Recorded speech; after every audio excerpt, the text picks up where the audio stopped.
you ever seen an envelope that shouldn't exist? That's what this was. Pale pink, handwritten, no postage, just a single name across the front, Marianne, and inside, an invitation to an Easter brunch, signed by her daughter, the one who'd been dead for 6 years. I am Detective Drayk. I met Marianne at her kitchen table, sunlight streaming through lace curtains, the smell of lilacs trying hard to drown out something much darker. Her hands trembled as she passed me the invitation. I didn't need to ask if it was real. The ink was fresh, and the handwriting matched her daughter's to the letter. The girl, Emily, had vanished the night before Easter. Her shoes were found by the river, her phone tossed nearby.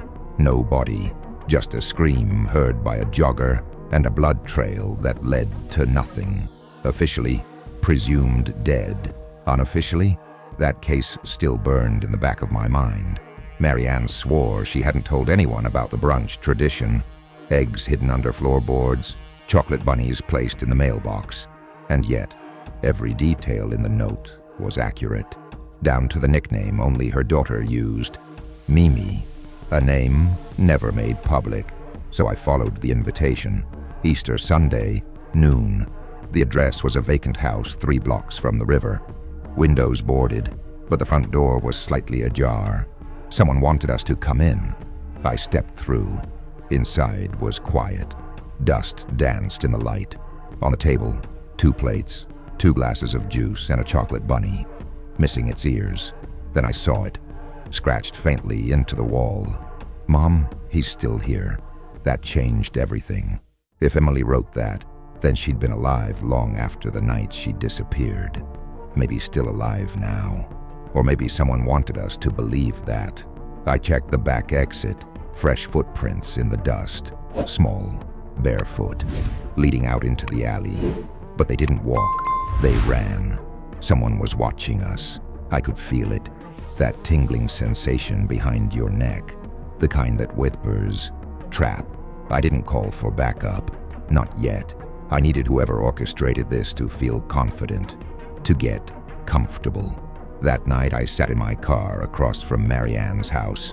3 a.m. The porch light flickered once, then again. Just like the code Emily and I used when I worked the case. A subtle signal we used in case she ever got away. Either someone knew that, or Emily did. At dawn, I got the break. A local shopkeeper remembered a girl who looked like Emily, came in barefoot, bought a pink envelope and asked where the closest mailbox was. Paid in old coins, no phone, no name.